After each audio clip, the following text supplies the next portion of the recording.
Good morning, everyone. I trust that you are all well. Yes, we're broadcasting live from Northwest London, from Golders Green, as I'm stuck on the side of the road due to traffic. So today's learning is Mukdash is dedicated in memory of all those whose yortzeit falls today, and we dedicate it also as a schus, as a merit for shlema for all those that are unwell in our community. We wish them a speedy and a full recovery. So I want to ask you a question. Good morning, Estelle. Good morning, Peter. Good morning, all those that are still joining us. Do you feel that you're living the life that you want to? Are you doing what you want to do? Are you doing what you dreamed of doing? I think it's a question that we all have, and it gnaws away at us sooner or later.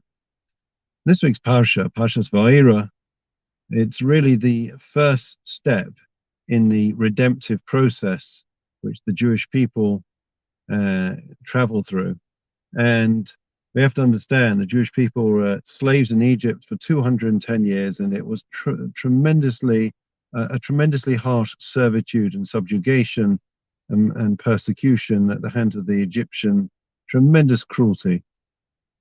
And God comes to Moshe and tells him that you should tell the Jewish people that I'm going to take them out of Egypt. And Moshe, we know that there's 4 expressions of redemption. Moshe is told that God says, that I'm going to take you out, and God uses all different expressions, which we reflect on the Seder night, to indicate that God will take us out of Egypt. What's fascinating is that Moshe's response is, rather than embrace and accept and eagerly celebrate the fact that the end is near, Moshe responds to God and says to him, you should know the Jewish people, they're not going to be able to hear what this redemptive promise. And God says to Moshe, they're not going to hear it. And you know why? Because because they're literally, it means shortness of breath and hard work. In other words, they are so embroiled. They are literally sinking. They are drowning in the servitude of Mitzrayim, of Egypt, so much so that they can't hear it. They can't see it. They can't think of anything different than every day getting up and just trying to get through the day. There was a man who went to the Louvre in France, and he stood in front of one of the Rembrandts, and he declared, it looks to me like milk, spilt milk. That's what it looks like. So everyone's rather aghast and rather shocked at this man's public declaration about this beautiful masterpiece. And then he moves on to the Mona Lisa, and everyone's standing there wowed and in awe of this masterpiece. And he shouts again, it looks like spilt milk. Everyone's aghast and shocked. How can you say such a thing? How can you all you're seeing is spilt milk?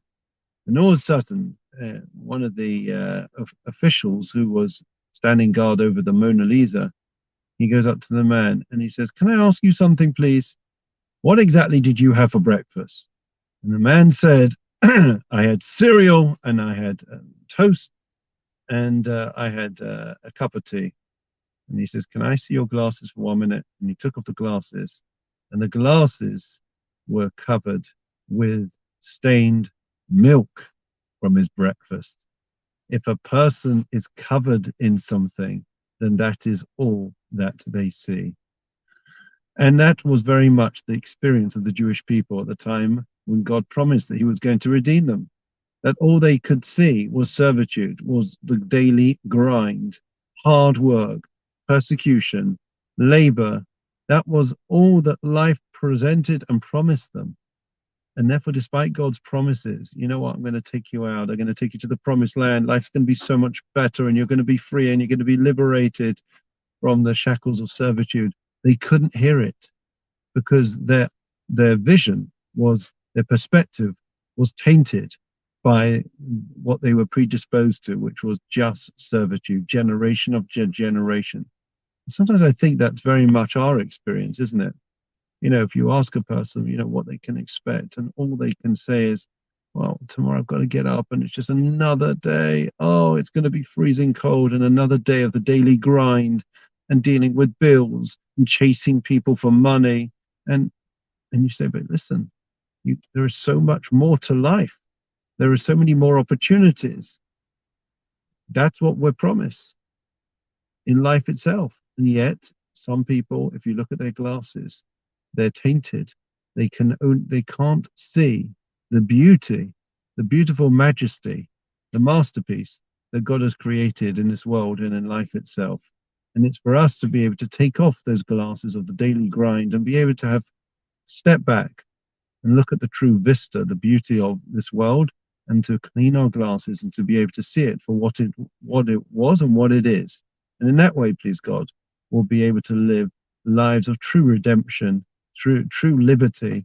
We're able to experience the joy of life and of being Jewish. Wishing you all well. Thank you for joining us. To Andy, to Andrea, to David, to Peter and Estelle, and all those that are still joining us. Thank you very much for being with us. And please God, we will only see good things for us and good health for all those that are unwell, and look forward to joining you, please God, tomorrow. Same time, same place, probably stuck in the traffic. Take care.